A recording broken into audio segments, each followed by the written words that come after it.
Hi everybody, it's Alisa Murray, and today we're in the Sweet Life kitchen and I'm showing you how to work with your basil from the garden. Earlier we went in and I showed you how to go in and prune it and to sort of ward off those snails. Those are really the only things that like to eat it. And now I want to show you how to do a couple of things with it. I want to show you how to dry it. I want to show you how to make a pesto that you can use for your steaks and your salmon and your pork chops. And on a sandwich, if you want to do a sandwich with that, it just really kicks it up a notch. You can put it in your pastas. Basil is just one of those things that's so versatile. And the thing that you want to know about it is that you can kind of tinker a little bit with the ingredients. We have food allergies in our house, and so the traditional basil pesto method is to use pine nuts, but we don't ever use pine nuts here in the Sweet Life kitchen. We always use almonds. And so that's just another variety that you could use. You could also use walnuts if you wanted to do that. I've never tried it with pecans, but that might be an interesting recipe for a future episode. But the most important thing for you to know about this is that it's just a really simple thing to do. Once you get it done, it can stay in your refrigerator for at least a month. I doubt that it'll last that long, though, honestly. Everybody here just loves it, and it's just one of those things where I can hardly keep the basil clipped, pruned, fixed, and make the pasta and the pesto sauce for the pastas and all the different things we cook around here. So your basic ingredients are going to be your lemon, salt and pepper, garlic cloves, Parmesan cheese, olive oil, of course your nuts, whatever nuts you decide you want to use. And I always do a little bit of a kick, which is not usually done in most recipes, of cayenne pepper. So it's one of those things that you can kind of, like I said, kind of tinker with a little bit in terms of what your own tastes are. The saltier you make it, the longer it will be preserved in the refrigerator, because that's what they use for the store-bought varieties. But I always recommend low salt if you can do that. So the first thing I want to show you how to do is to do the actual pesto. So what you're going to need is you're going to need about 2 cups of the leaves pulled off the stems. And so, of course, we've come in from the garden, we've washed these, we've dried these, and now they're ready to go in here. So I've already started that here for us, just to get us a little bit ahead of the game. I want to do a lemon, and so I'm going to slice a lemon. Let me see where my knife went. I'm going to slice there it is. Slice a lemon, and I'm going to squeeze the juice of a lemon. You're going to want to get about 1/4 of a cup, and I'll have the actual recipe in terms of the different measurements down below in the link, so you can go from there with that. Don't worry about that. But it's about 1/4 of a cup of lemon juice, and so you want to squeeze that if you can. This little machine tends to do a really good job of getting all of the juice out of the lemons without any of the seeds, because you definitely don't want seeds in your pesto.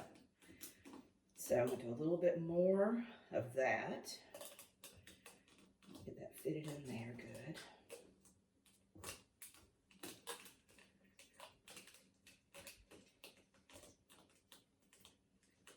That looks pretty good, guys.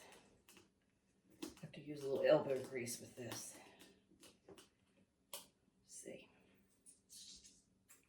Right.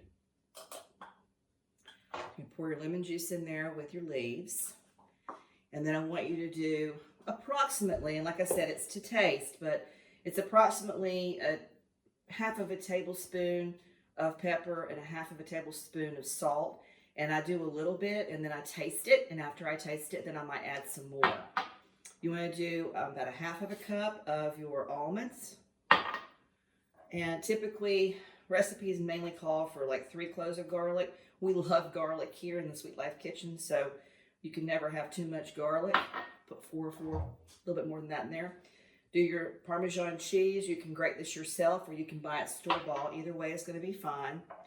And I do a little bit. I put 1/2 of a teaspoon to start, and then you have to check it to make sure it's not too spicy. And then, of course, you need to add your olive oil, about 1/2 of a cup. All right, so we're going to do that. I'm going to put this on here, and we're going to blend it all together.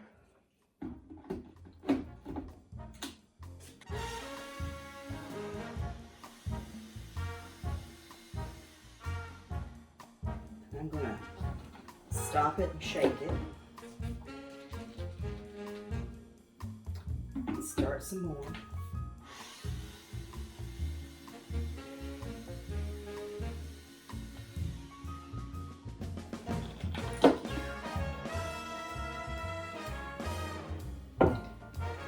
actually add, I think, as I always need to, sort of add a little bit as I go. A little bit more of the olive oil. Sometimes you need just a little bit more in there. Do that.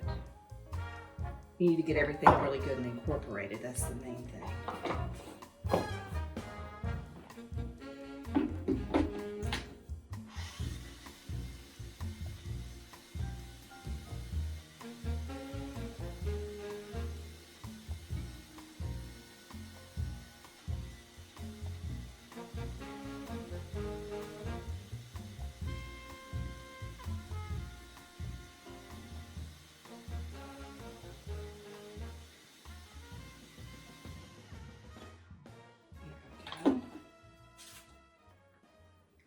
Shake that down.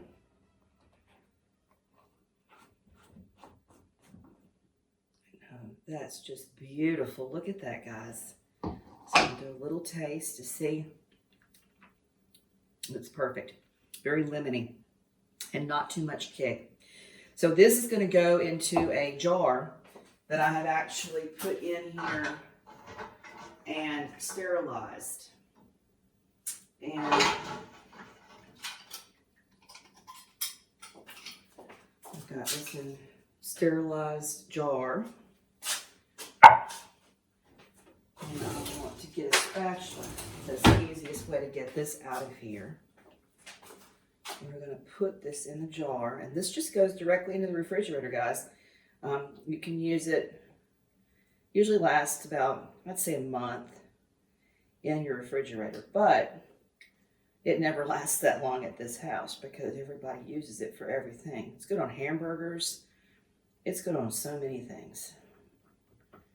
There's a lot of recipes that I use that you'll see with my basil pesto.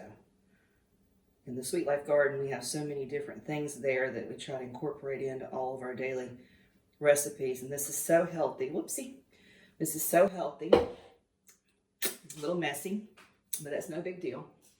And so that's the first thing, is the basil pesto that I'm going to show you how to make. So this is pretty simple stuff, but there's that.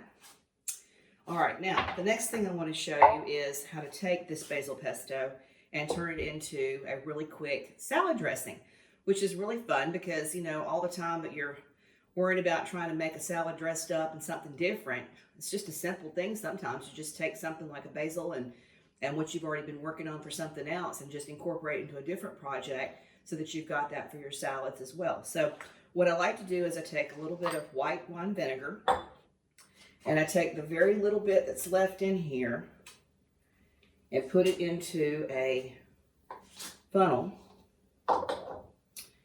and run it through and down into that vinegar. And that makes it really nice salad dressing. And that way you've used it two different ways so that you've got options whenever you're cooking. Salad dressing is really good tossed over spinach or fresh kale. I know a lot of people don't like kale, but we like kale here. So lots of really cool ways to use it. And the other thing you can do, I'll add a little bit of olive oil to this. You've got an oil and vinegar based salad dressing. Just a little bit more in there. And I'll incorporate that in.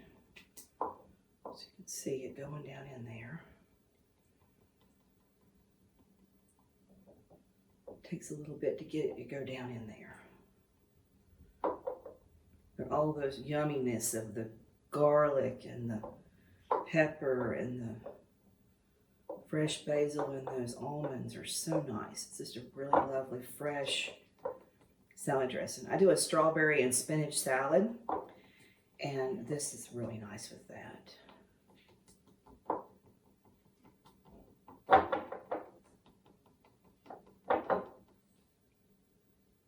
There you go.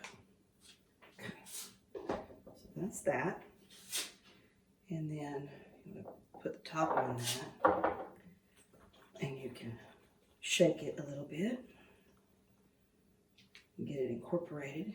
And then come back in here and put a drizzle of your olive oil in there.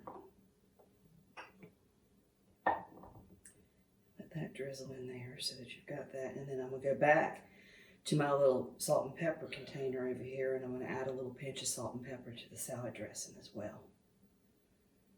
So it just makes a nice little extra thing for you to use.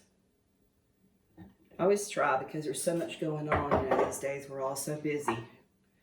It's always nice when you've got a recipe that you can turn 2 or 3 things into and just get things done.